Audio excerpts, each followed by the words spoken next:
Hello students, today we are going to study about regulation of posture. So we have discussed different reflexes and the classification. Now uh, this is the last topic, that is the regulation of the posture. It's somewhat complex topic, but and it's very long, so you'll have to read from the books, but we'll try to uh, describe it in the short period. So, what is posture? The posture is nothing but a combination of many reflexes which helps us to maintain the body in an upright and a balanced position. They also provide adjustment that are necessary to maintain a stable posture during voluntary activity. So, whenever we are doing any activity or even we are standing statically, then also to maintain that static posture of the body of the standing, we need to have a coordinated reflexes that jointly work together to help to maintain our upright and a balanced position. So as we have already studied that in the reflex arc we have afferent pathway integrating centers and the efferent pathway, and the final common pathway is the alpha motor neurons. If we talk about the type of postural reflexes that maintain our posture and equilibrium, there are two types: static and statokinetic reflexes. Let's study first of all static reflexes. So static reflexes, as you know, the in the term only it is very descriptive that the body, by the way of many reflexes, they adjust or they maintain their position, balances to the displacements produced by the gravity. So suppose you're standing and you drop your head, again rise your head, that is a displacement against the gravity. Suppose you're standing and you rise your foot or upper limbs, that is a displacement towards the gravity. In that case, how you maintain your posture and balance, that is all the static reflexes do. So these static reflexes is of three types: local static reflexes, segmental static reflexes, or general static reflexes. Okay, so let's talk about what is local static reflexes. They exert their effect on the same limb from which the stimulus was initiated. Suppose the stimulus was initiated from the right upper limb, so the reflex action will be shown by the right upper limb only. That means they exert their effect on the same limb from which stimulus was initiated. And as you know that the center for this reflex is in the spinal cord. Now this local static reflex is also of three types, that is the stretch reflex, positive supporting reactions, negative supporting reaction. A stretch reflex, everybody knows that it is the most important local static reflex which controls the tone in the extensor muscle, which keeps the body upright. That means it maintains the tone of the anti-gravity muscle, extensor muscle, that helps us to stand.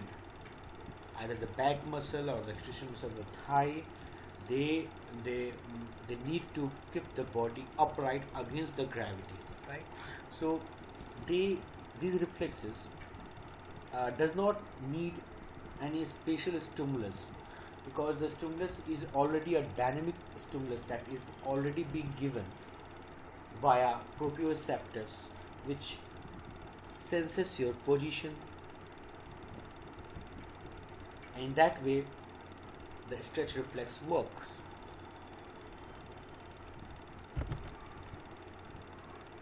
The second local static reflex is supporting reactions.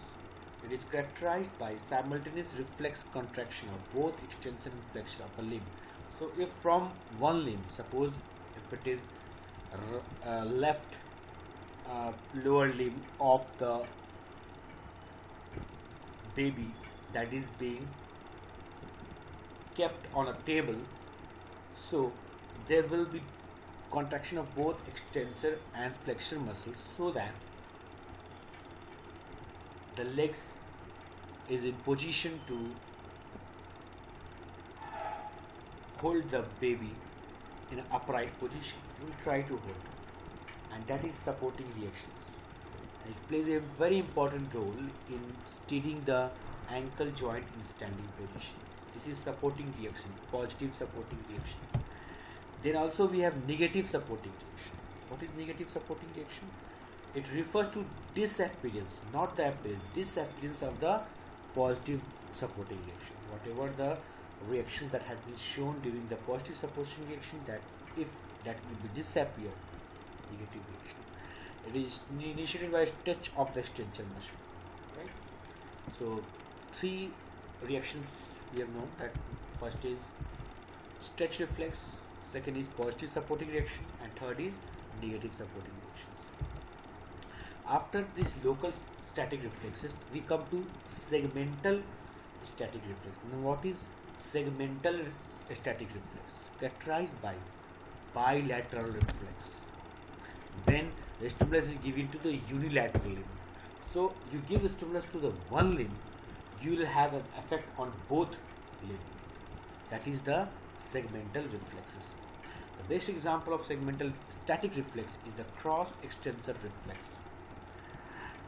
So when when a nociceptive or painful stimuli is given to one lower limb, okay, what happens? There will be flexion or withdrawal reflex in the limb which has sensed the stimuli, but in the opposite limb there will be extensor reflex. So flexor in the ipsilateral meaning the limb which is getting the stimulus, and the contralateral limb will be extended. This is known as crossed extensor reflex, and this is a type of segmental static reflex.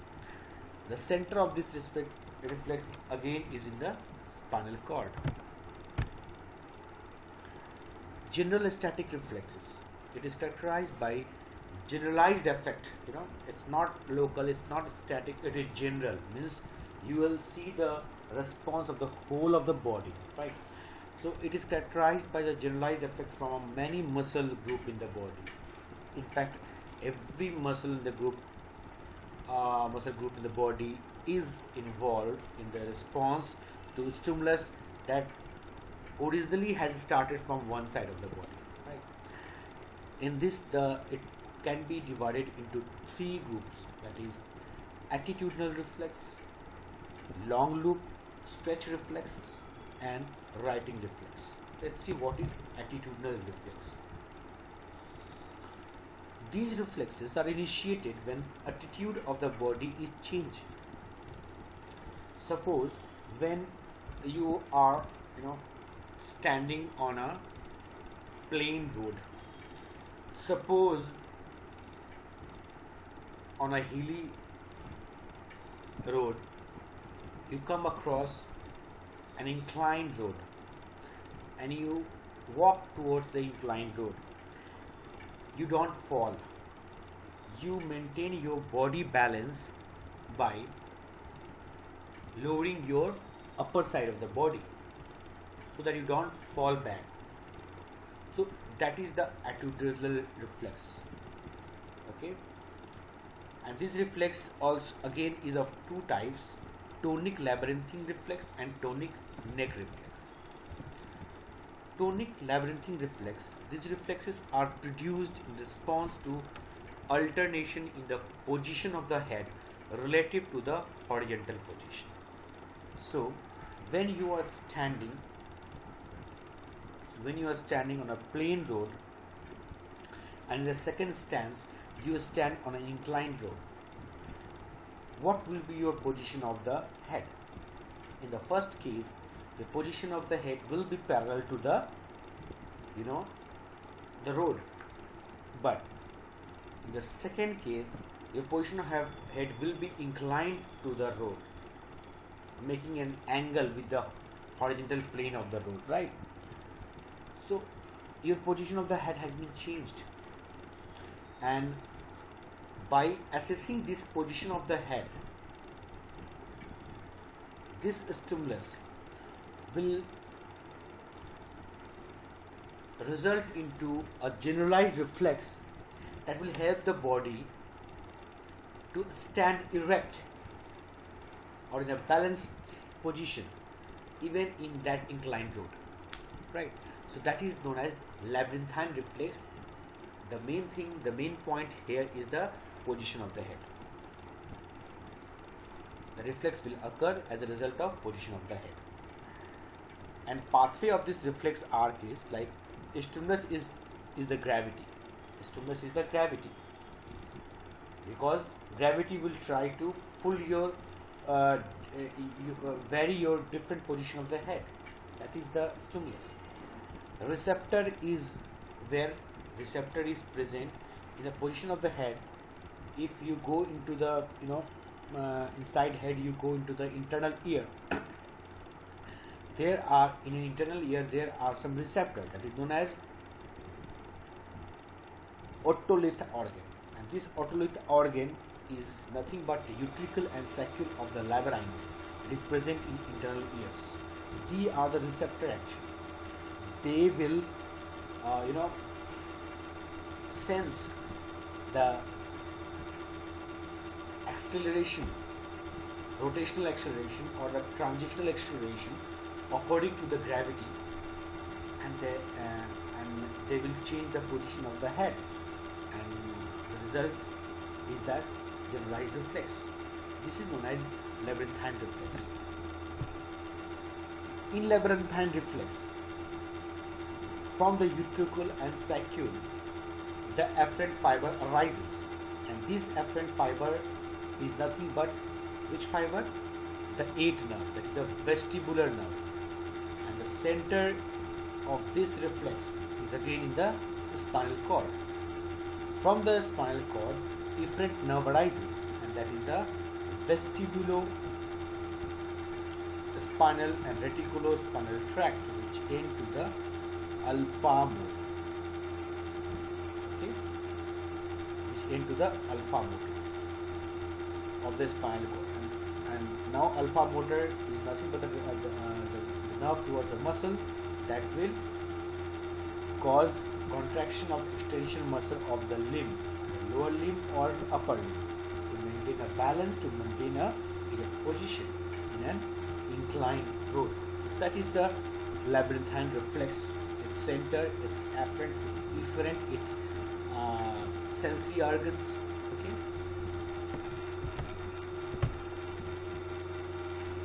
The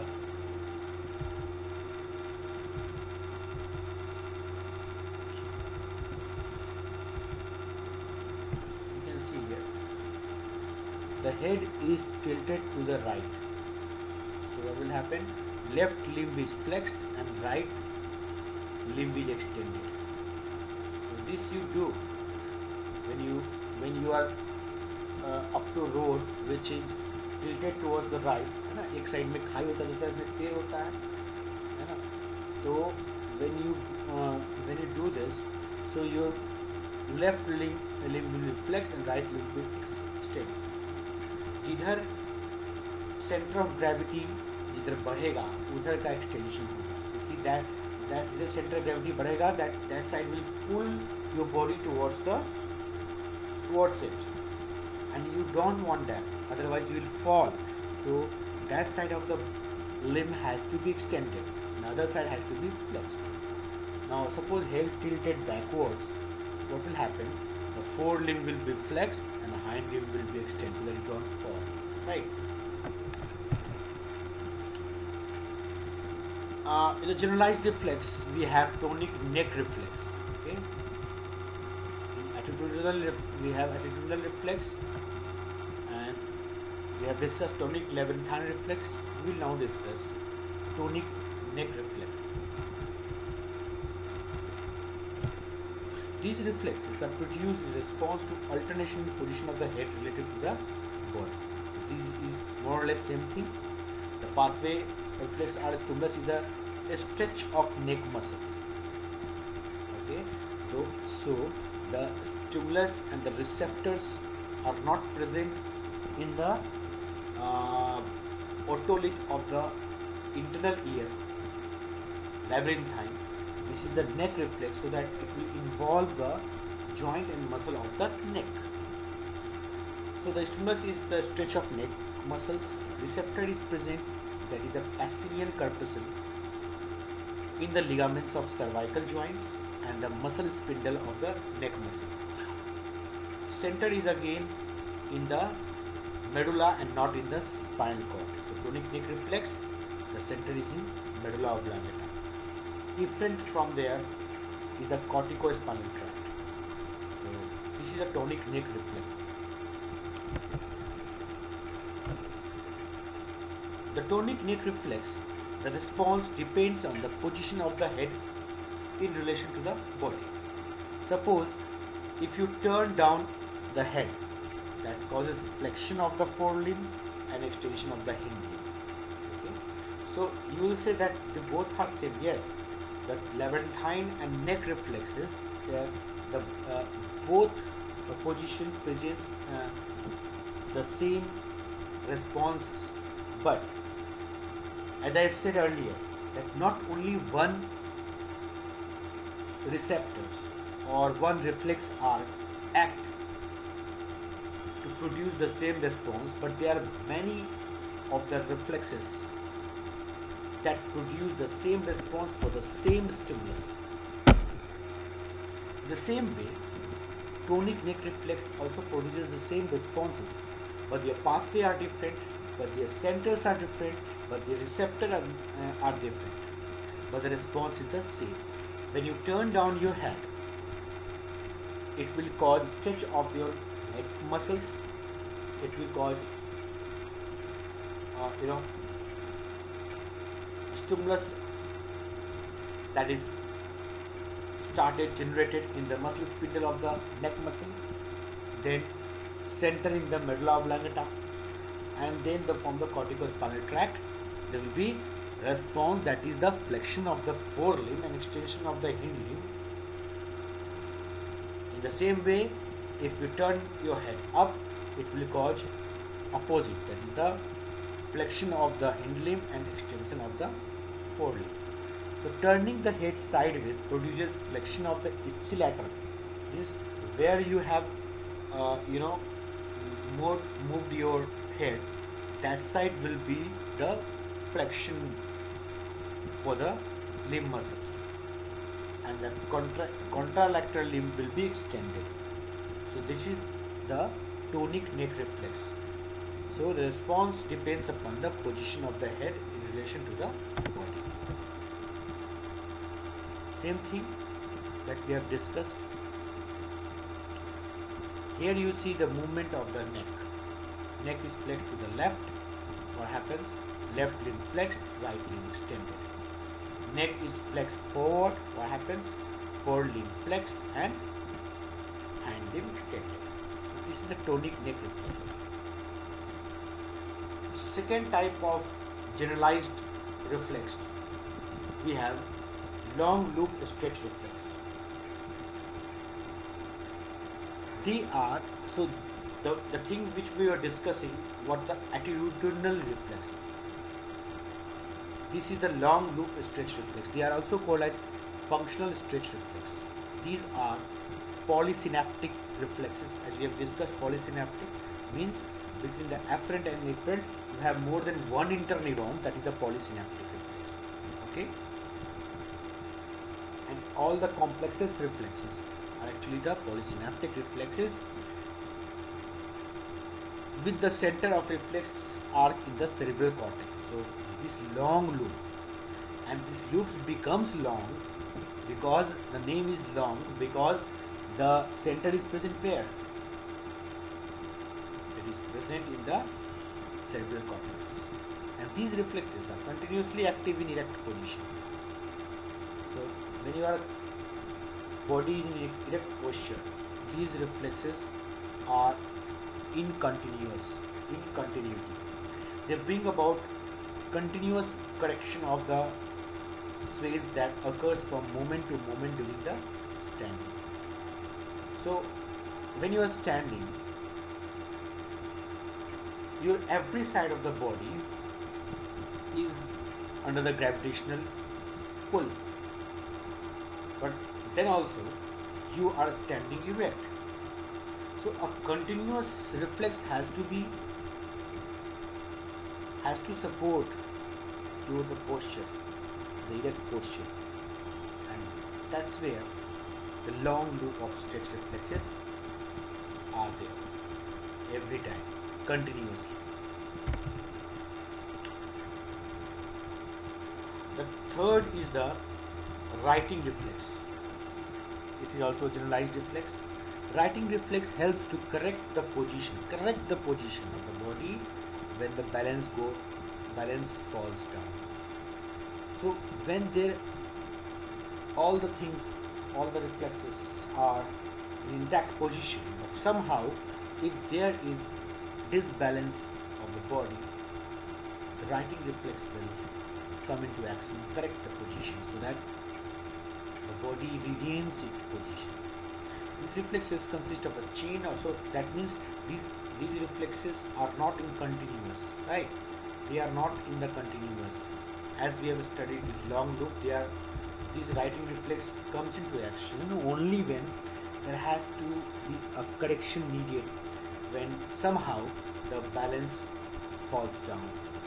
These reflexes consist of a chain of reactions following one another in an orderly sequence. For example, say writing reflex. If an animal is laid on its side or its back, the head rights itself. So head corrects its position. So see the sequence. The first number one is the head that corrects its position. Then it is followed by the body that corrects its position, and finally the animal resumes the upright position. So you can see the first figure that a cat is thrown or it falls down. So it will first correct its head, okay, then finally the upper limb, and then the lower limb. This sequence of writing reflex are in a very coordinated way so that the position of the body or the posture of the body is regained. Now this reflex initiated when the animal's head is in lateral position. Impulse arising from the saccules, utricle and saccules, reflexively stimulate the appropriate muscle to bring head back to the upright position. Now when the animal lies on the ground, the side in the contact with the ground is constantly stimulated, but the other side which is not in the contact with the ground is not stimulated. Now this differential stimulus, one side of the body stimulated, other side not stimulated, this is known as differential stimulation of the deep structure in the body, will reflexively cause the writing reflex right the position of the head. Rights means it corrects the position of the head. The head is righted by above two reflexes, but the body still remains in lateral position. So the first two things, differential position of the body, will first of all correct the head position, and after the head position, the twisting that occurs due to correcting of the head position, twisting in the neck muscles that occurs. This will bring the thorax and lumbar region successively into the upright position. You can see in the figure number 3. If the uprighting head is prevented, now suppose for example, if this uprighting of the head is prevented, impulse from the body surface may cause rightening of the body directly. So body on body righting reflex. So if you don't want a righting reflex of the head, so there will be again sequences followed, and if you escape the righting head reflex, it will be a body righting reflex, means a body correcting position. So this is known as body on body righting reflex. It's not a neck on the body righting reflex, it's body on the body righting reflex. Okay? The fourth is limb righting reflex. The impulse arises from the limb muscles, leads to attainment of appropriate posture of the limb. Okay. Optical impulse, optical righting impulse. So optical impulse are also cause righting of the head in animals with intact visual cortex. So whatever the stimulus, visual stimulus that goes into our eyes and to the optical visual cortex, and that will also cause reflex. As I said, for the same action you have different type of reflexes that comes together for your maintaining of the posture. So this is an optical righting reflex. What are the centers for the righting reflexes? The chief center for all righting reflex is the red nucleus. Lying in the midbrain, except the optical righting reflex, which center is in the visual cortex. So all the righting reflex in the red nucleus of the midbrain, except the optical righting reflex, which center is in the visual cortex.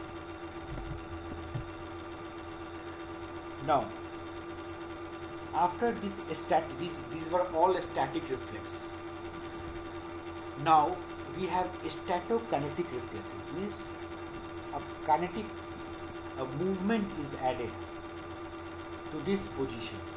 This is known as statokinetic reflexes.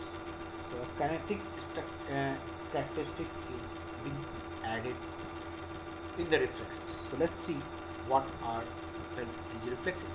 First is vestibular placing reactions. The stimulus is provided by the linear acceleration. So when you move ahead,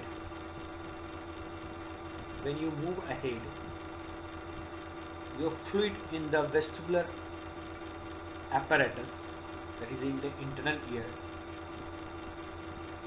will also move in the direction of the movement. So that is the linear acceleration, forward movement, and the receptor that senses this linear acceleration is the utricle and saccule in the vestibular apparatus in the internal ear, and center for this reflex is in the cerebral cortex. What is the response?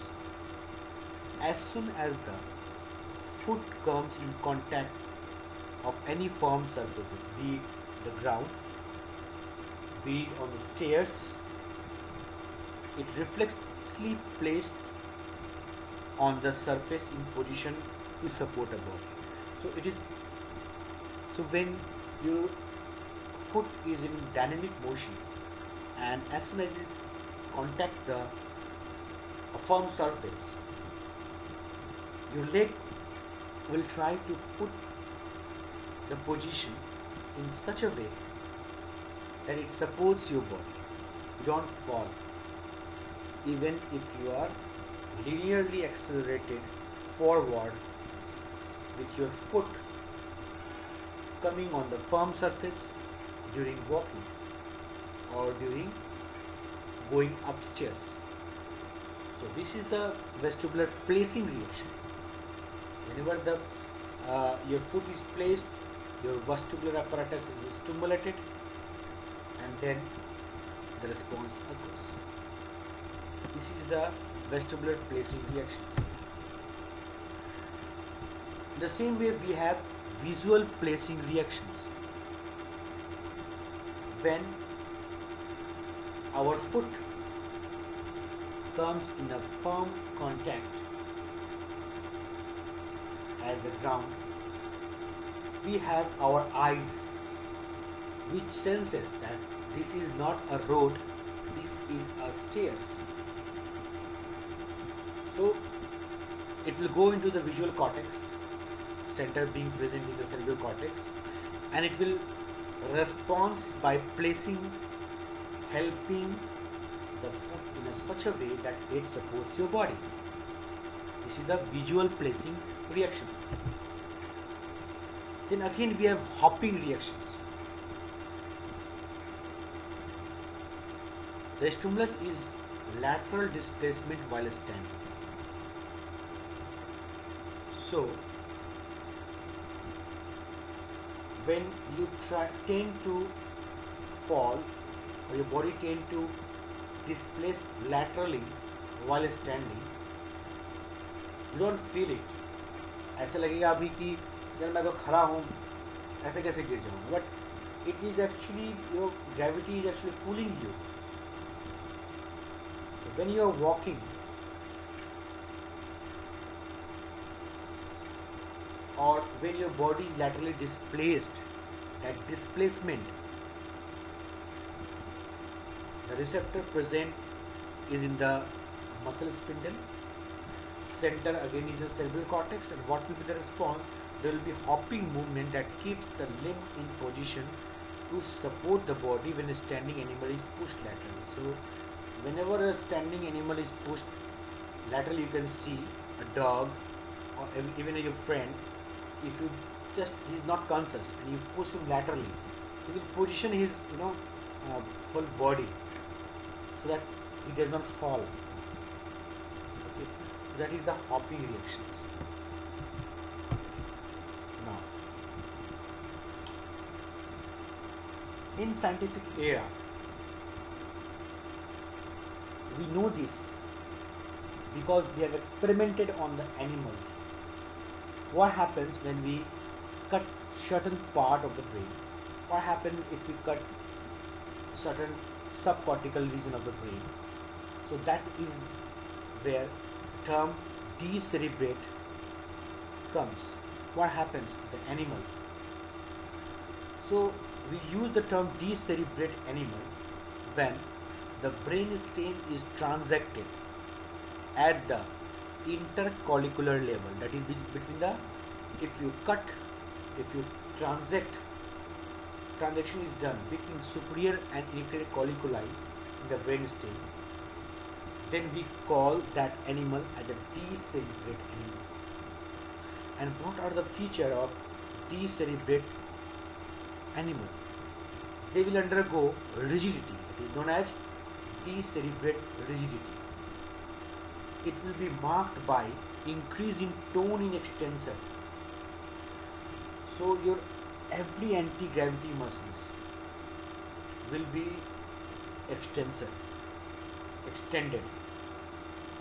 Okay, that means your lower limb will be extended, even hyperextension. It occurs immediately after decerebration.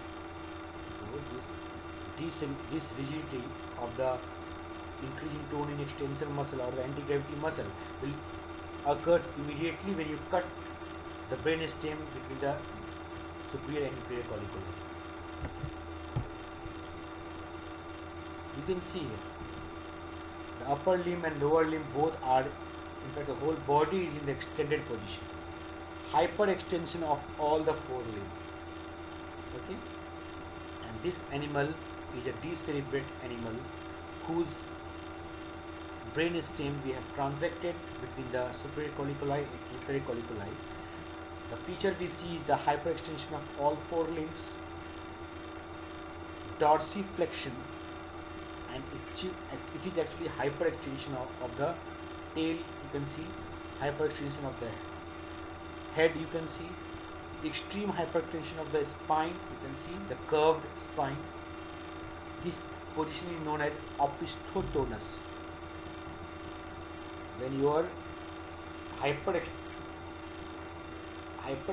of the spine, this is known as opisthotonus, and it produces concave configuration of the back. The animal can be made to stand on a forelimb, okay, because they have the extended. So if you keep the animal, they will be like, you know,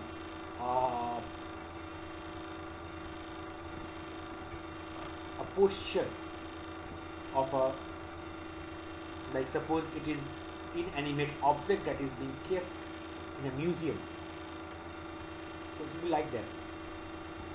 But if you push the animal, it will fall. The rigidity is so much, the hyperextension is so much that it is unable to carry out all the important reflexes that are necessary to keep animal in a better position. All the righting reflex will be lost, and that's why this is known as rigidity, decerebrate rigidity. So they are the feature of the decerebrate rigidity.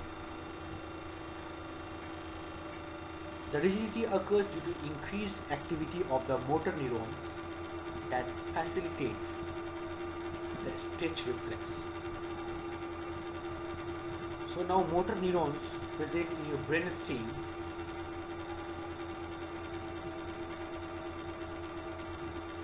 will now facilitate this, will not inhibit, will facilitate this stretch reflex. The stretch reflex will also be facilitated, it will be increased, and since there will be increasing tone in our anti-gravity muscles. Facilitation of this stretch reflex occurs due to increased rate of gamma motor neuron discharge. So there will be increased gamma motor, and we know the gamma motor is responsible for the tone of the muscles. So there will be increased extension of the limb.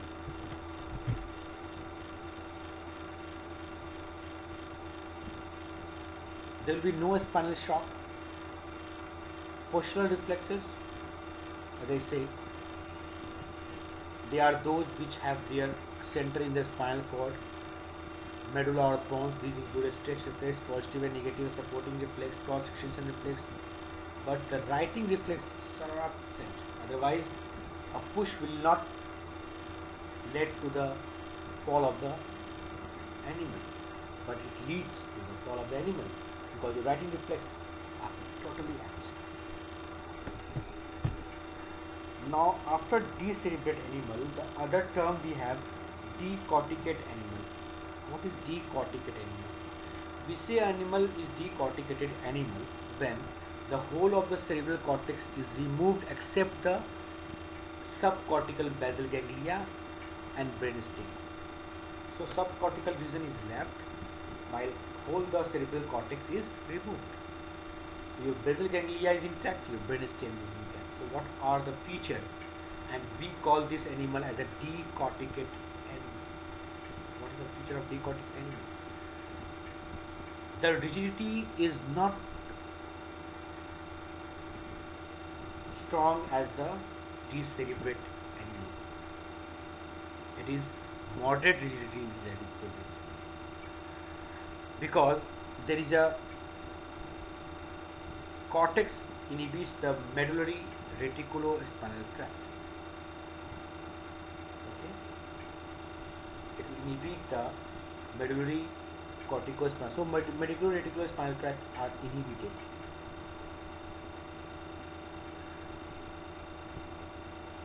Therefore, removal of cortex results in facilitation of the gamma motor. So normally cortex inhibits the medullary reticulospinal tracts,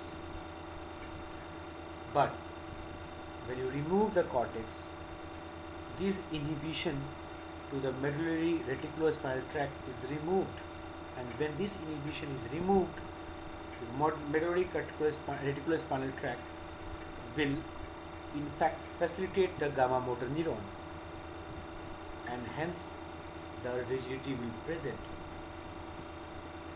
and this is seen only when the animal is at rest.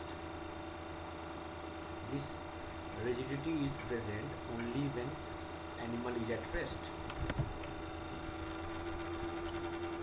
Now, what are the typical postures in the decorticate man?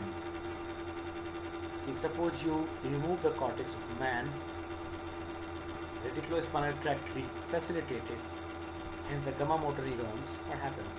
There will be full extension of the legs, arms lying across the chest, semi-flexion of the elbow,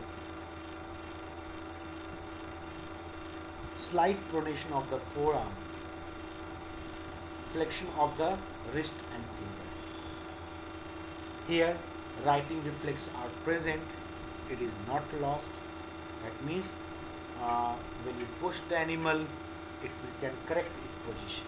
So, in that way, it is a moderate type of rigidity where many of your reflexes that maintains your body posture are intact.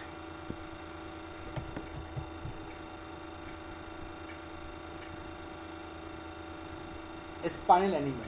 We say a spinal animal is a term that is used in experimental physiology. When we say that our animal is a spinal animal, it is the preparation when we prepare it by sectioning the spinal cord at the cervical level. If we cut the spinal cord at the cervical level, we say that animal is a spinal animal. What is the significance? Segmental and intersegmental reflexes can be studied. Okay. Example, stretch, positive, negative supporting reactions, cross extension reflexes. And what are the characteristics of the spinal animal? There will be absence of reflexes for a period of days or week, and we have seen in the shock period, a spinal shock will be there. A spinal man cannot stand unsupported. So spinal man whose cord is damaged or sectioned, cervical level, needs support to stand. The same way we have thalamic animal. When we cut the thalamus, this thalamic animal preparation is used for studying the writing reflex. Okay, all the correction and all, this thalamic animal is used for writing reflex. In this thalamic animal, optical and limb writing reflex are lost. Okay, because whenever from your eyes the sense has to go to the thalamus, which is the relay station, towards the visual cortex. So if thalamus is only lost, you can't have the optical writing reflex. Limb writing reflex are also lost. Now comes the internal ear part, vestibular apparatus and the equilibrium. So you know, as your anatomy, that we have three semicircular canals: superior, horizontal and posterior. See the time.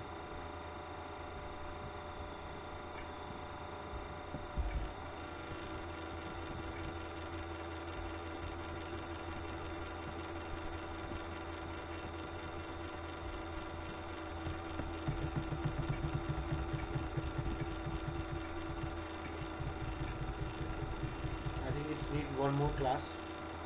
So we'll stop here, and in the next class we'll study the vestibular apparatus and equilibrium, right? So come prepared. So we're going to stop this class here. Thank you so much.